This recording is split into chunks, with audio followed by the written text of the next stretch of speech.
There's a truck sitting on a dealer lot right now with 11 miles on the odometer, and it's already been owned twice. The first owner had it for 6 weeks. 2,000 miles. Then one morning the engine made a sound like a handful of bolts in a coffee can, and it stalled and it never ran again. The dealer took it back on a flatbed. The paperwork calls it a manufacturer repurchase. The owner calls it something I can't say on this platform. Now, let me be straight with you right up front, because that word return deserves an honest answer before we go any further. You can't return a new truck the way you return a shirt. There's no 30-day money-back window on a $70,000 pickup. What actually happens is uglier. Trucks get bought back under state lemon laws when the manufacturer can't fix them. Trucks get traded in at a brutal loss inside the first year because the owner can't stand them anymore. Trucks get dumped back into the market so fast the plastic is still on the door sills. And in 2026, more new trucks are going back than I have ever seen in my life.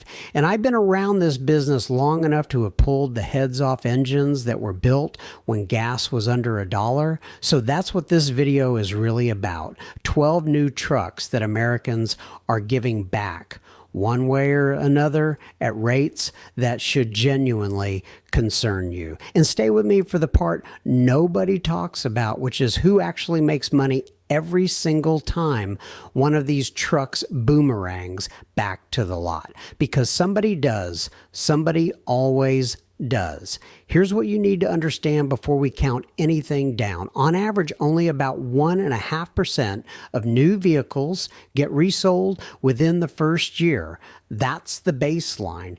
That's normal buyer's remorse, job changes, divorces, life happening. When a specific model starts running way above that number, or when a manufacturer starts buying trucks back by the thousands, under lemon law, that's not life happening. That's engineering happening or failing to happen.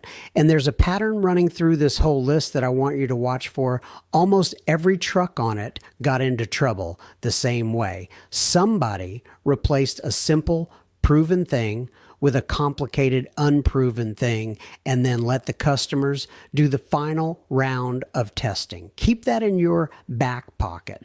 Let's go. Number one, the Chevrolet Silverado 1500 with the 6.2 liter V8. This should have been the safest engine in the whole truck world.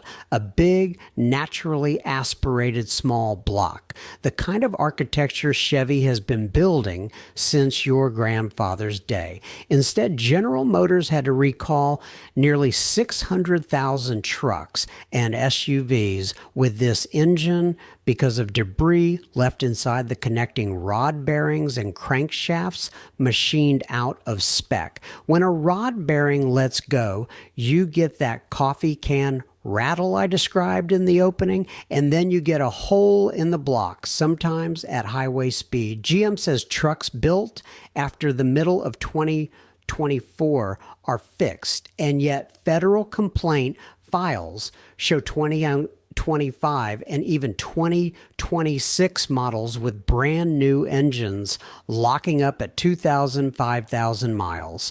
Owners are lawyering up, and lemon law buybacks on these trucks have become their own cottage industry. One owner I read about went through multiple engines across 2 trucks before giving up and settling for a check that didn't come close to covering what he'd lost. And the story keeps growing. Federal investigators have since opened a deeper engineering analysis because they've logged well over 1,000 reports of these bearing failures, including nearly 200 in trucks from model years the recall never covered at all. The safety file even notes a dozen crashes potentially tied to engines letting go in traffic. Now here's my honest caveat, because this engine deserves one. When it's built right, The 6.2 is a genuinely good engine, strong, smooth, and simple in all the ways I like. Trucks that pass the inspection even get extended warranty coverage, which is worth something. That's the maddening part. The design isn't the problem. The factory discipline is, and you can't inspect discipline from the driver's seat. By the way, if you're trying to keep your car running for as long as possible without wasting money at the repair shop, I put together a guide called the 500K Mile Car Care Bible. It shows you the 101 habits that protect your car, the warning signs you should never ignore, and how to spot the mechanic upsells that quietly drain your wallet. If you want it, just scan the QR code on screen with your phone's camera or grab it from the first pinned comment below. Number 2, the GMC Sierra 1500, and I'm giving it its own spot on this list because that's exactly how it's sold to you, as its own truck. It's not. Underneath the nicer grille and the badge that adds several $1,000s to the sticker, it's the same truck as the Silverado with the same 6.2 liter V8 and the same bearing lottery. Same recall, same failures, same buybacks. Here's the part that stings. The remedy for most of these trucks wasn't a new engine. Dealers inspect it, and if it seems fine, they change the oil to a thicker grade, put a new cap on the filler neck, and send you home. Think about what that means mechanically. The fix for a bearing clearance problem is heavier oil. Anybody who's actually wrenched on engines knows what that is. That's not a repair. That's a bandage with a service bulletin number.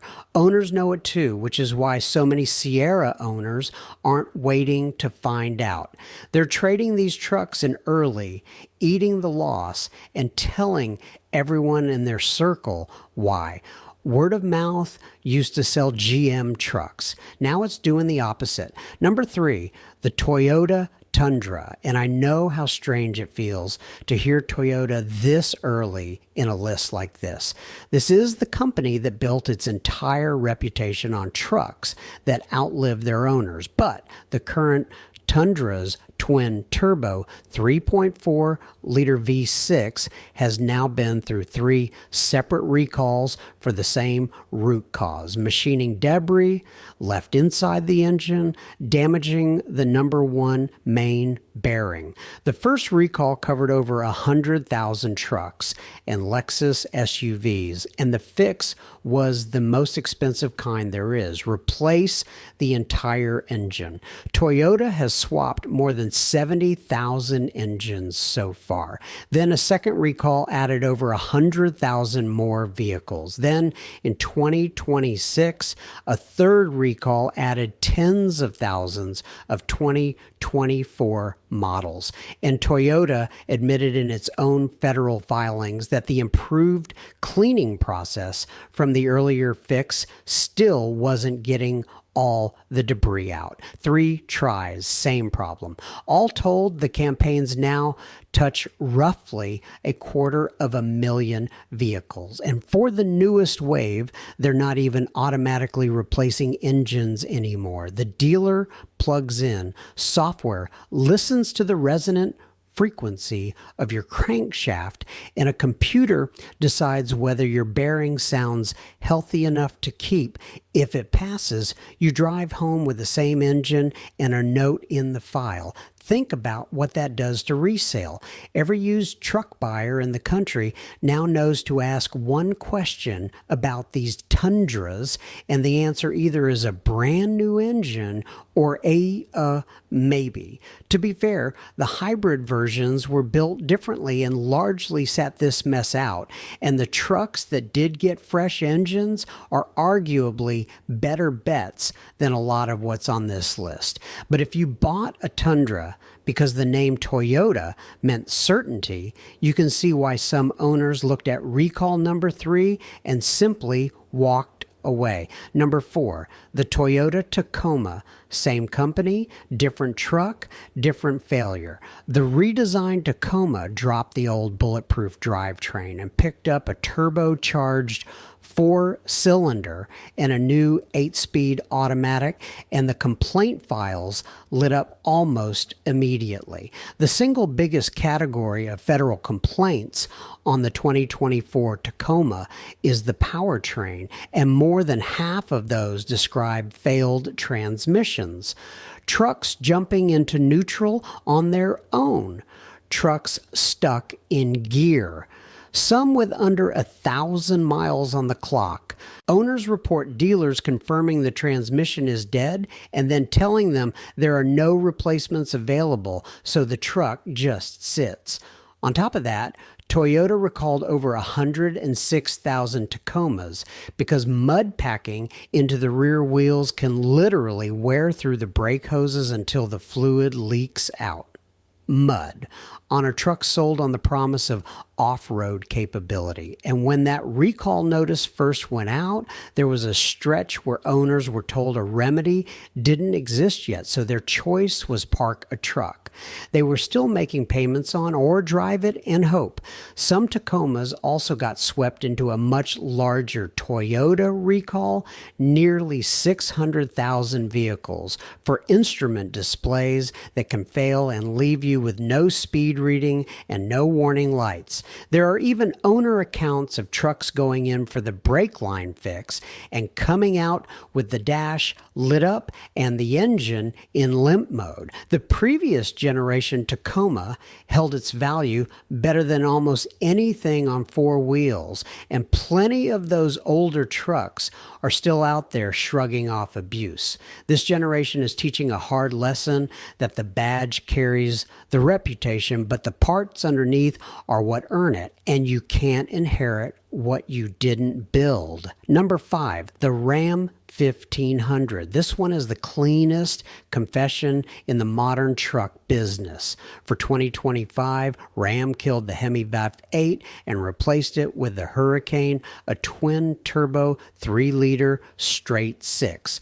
On paper, more power, more torque, better numbers all around, and buyers hated it. Sales sagged, and first-year Hurricane trucks piled up over 400 federal complaints, most inside the first few thousand miles, about check engine lights, misfires, and cooling gremlins. The fine print didn't help either. The new engine runs on regular, but for towing or hot weather, the manufacturer recommends premium on a work truck. Rental fleet examples were showing up used at $15,000 plus understicker within a year.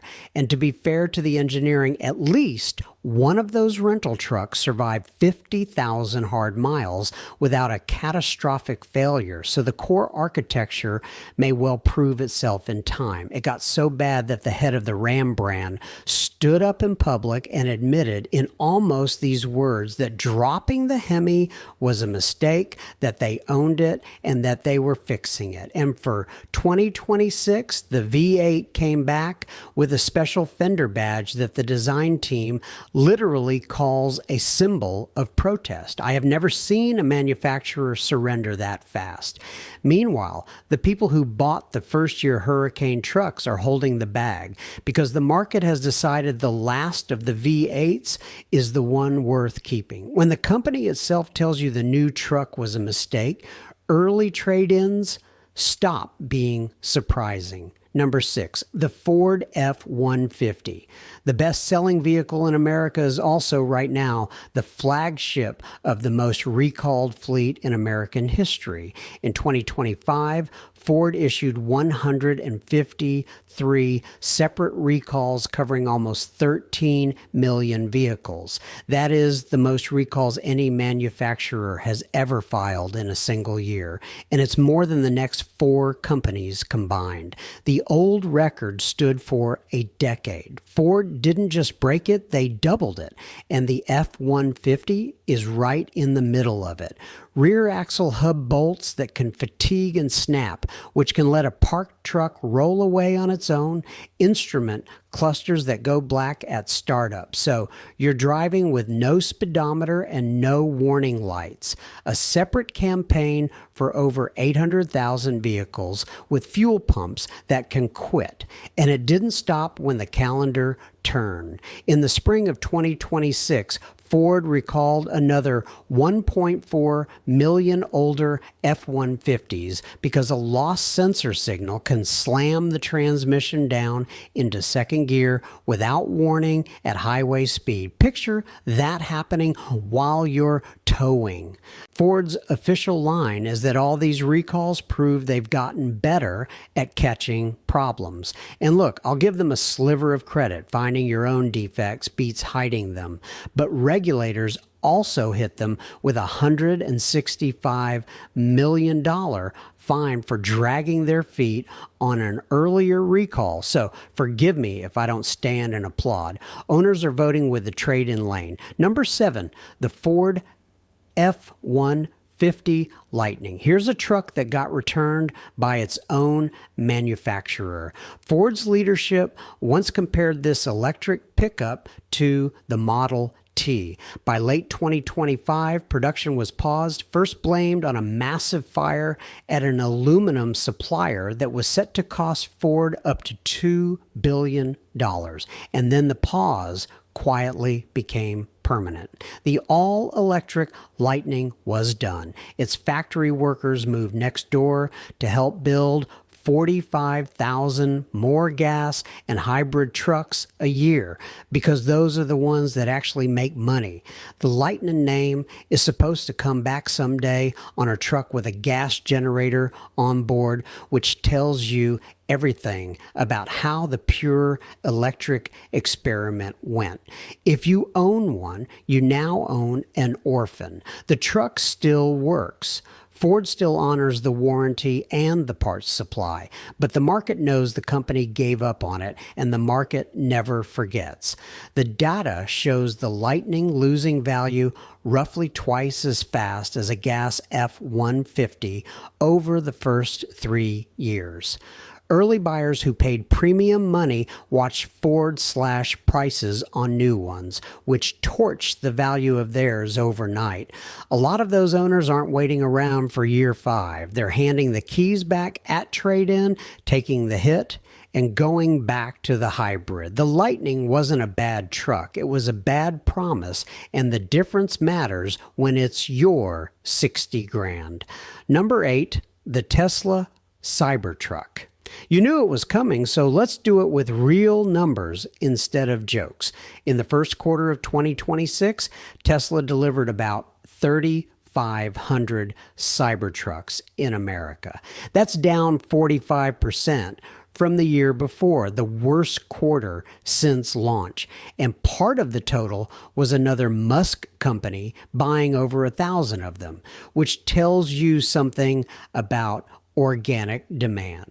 The early foundation trucks that people flipped for $150,000 are now trading in the $60,000 range. That's not depreciation, that's a cliff. The truck has racked up around 10 recalls in 2 years, including exterior panels that could peel off. And in 2026, every rear-wheel drive version was recalled because the wheel studs can crack loose from the hub. The wheels coming off on the truck marketed as apocalypse proof. Tesla's official explanation for the sales slide is that buyers are waiting for a cheaper version arriving mid-year, and there may be truth in that, but analysts point out it explains a slice of the collapse, not the whole thing. Meanwhile, the company has started shipping trucks overseas to find buyers. The American market stopped supplying. Now, honest caveat, because I promised you honesty.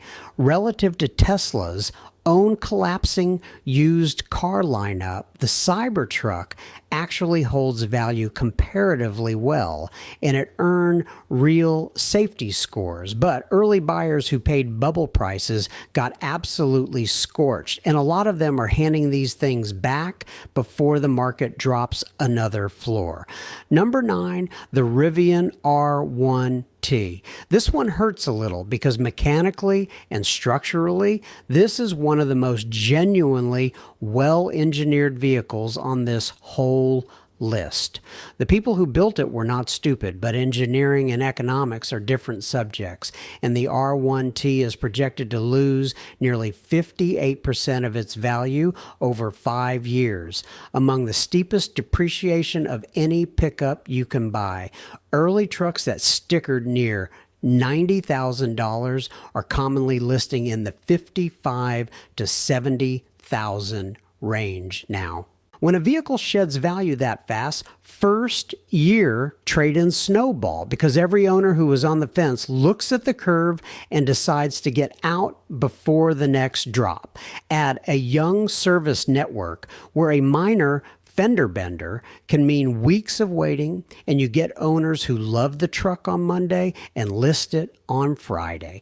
The honest read is this: the R1T isn't going back because it's broken. It's going back because the ownership math around it is still being invented, and early adopters are the ones paying the tuition. Number 10, the Jeep Gladiator.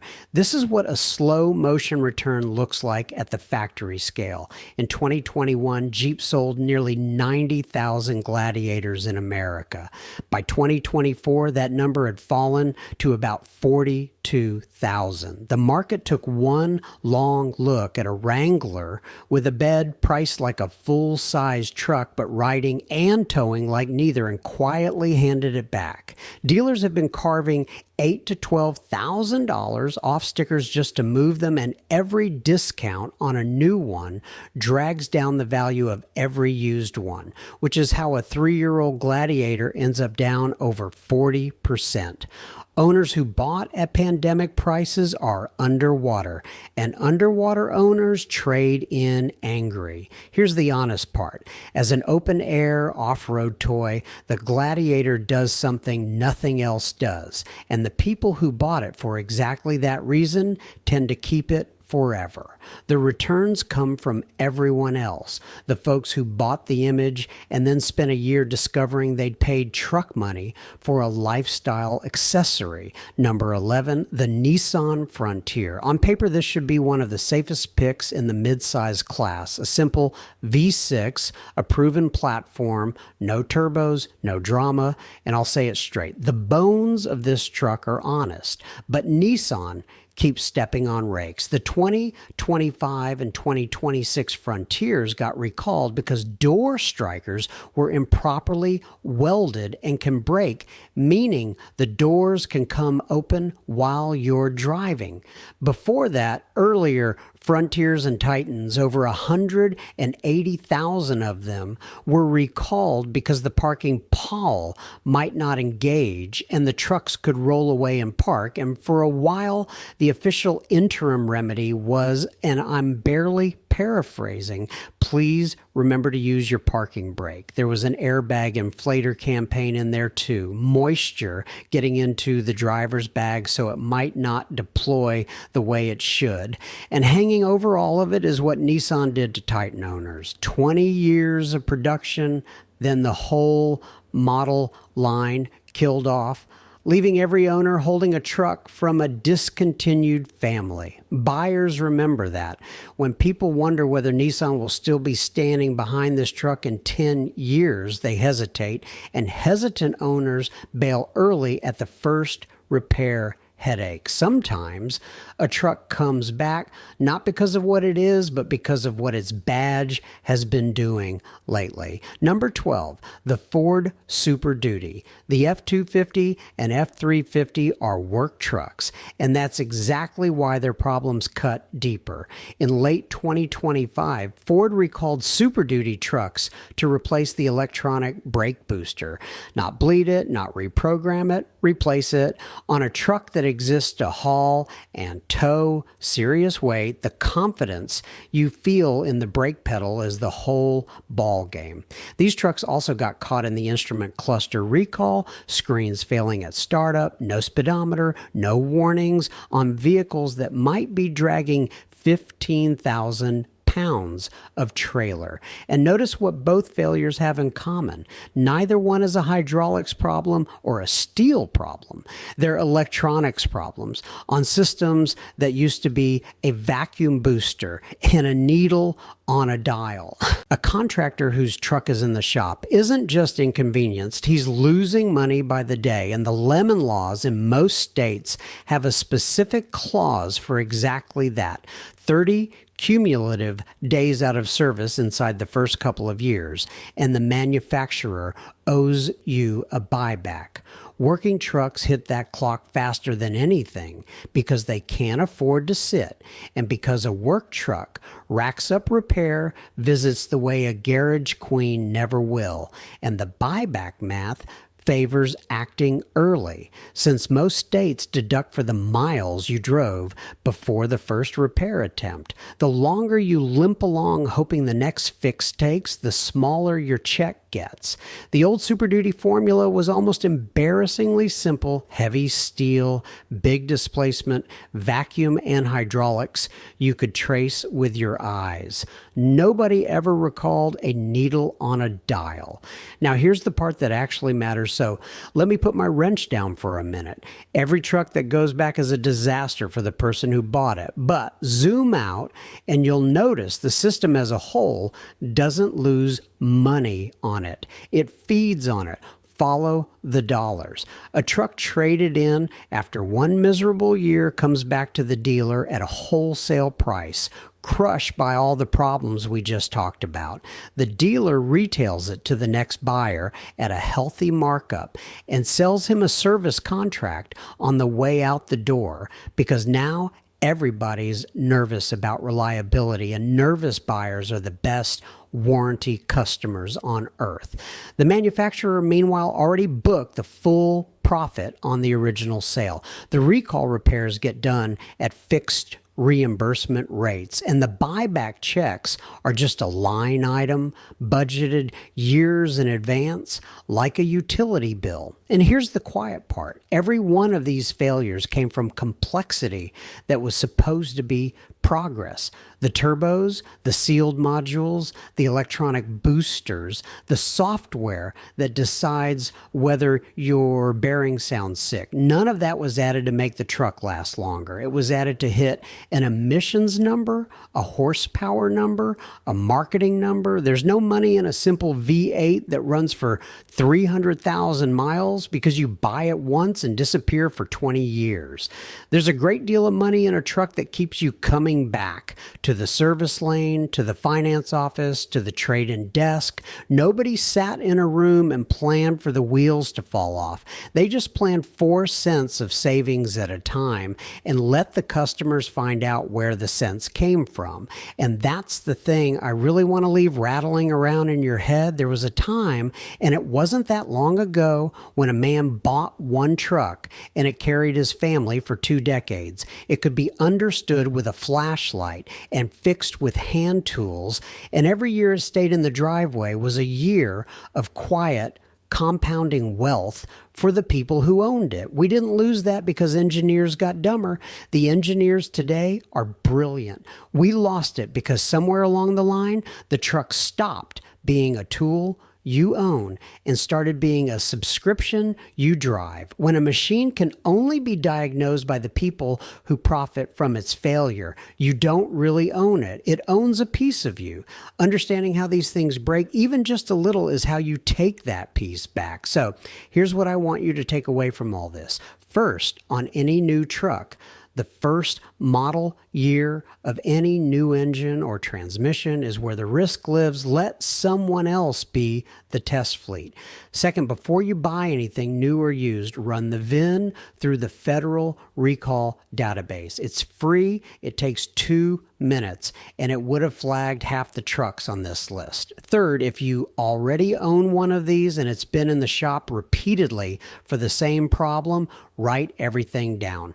Every visit, every date, every day it's sat. Your state's lemon law runs on paperwork, and the mileage deductions get bigger the longer you wait. Fourth, if a recall fix seems suspiciously cheap for the problem it claims to solve, like thicker oil for a bearing defect, keep your records and keep your guard up. And here's the payoff for doing all that. 6 months from now, you're standing on a lot, and a salesman is telling you about the all-new powertrain, and instead of nodding along, you ask him one quiet question about first-year reliability, and you watch his face change. That moment when you stop being the test fleet and start being the guy who knows, that's worth more than any option package they can sell you. So tell me in the comments below, have you ever given up on a brand new vehicle inside the first year, and what finally pushed you over the edge? Tell me what you bought, what broke, and what the dealer said when you brought it back, because those stories from people who lived it are worth more than any press release, and I genuinely read every single one of them. They're the reason I keep making these. If this kind of straight talk about what's really happening in the truck world is useful to you, subscribe, because next time we're going after one of the biggest quiet scams in the modern automotive industry, the transmission fluid that's supposedly filled for a lifetime. I'm going to show you exactly whose lifetime they're talking about. And I promise you, it isn't yours or your truck's. Until then, keep your receipts, trust your ears before you trust a warning light, and remember, the truck doesn't know what the brochure promised. It only knows how it was built.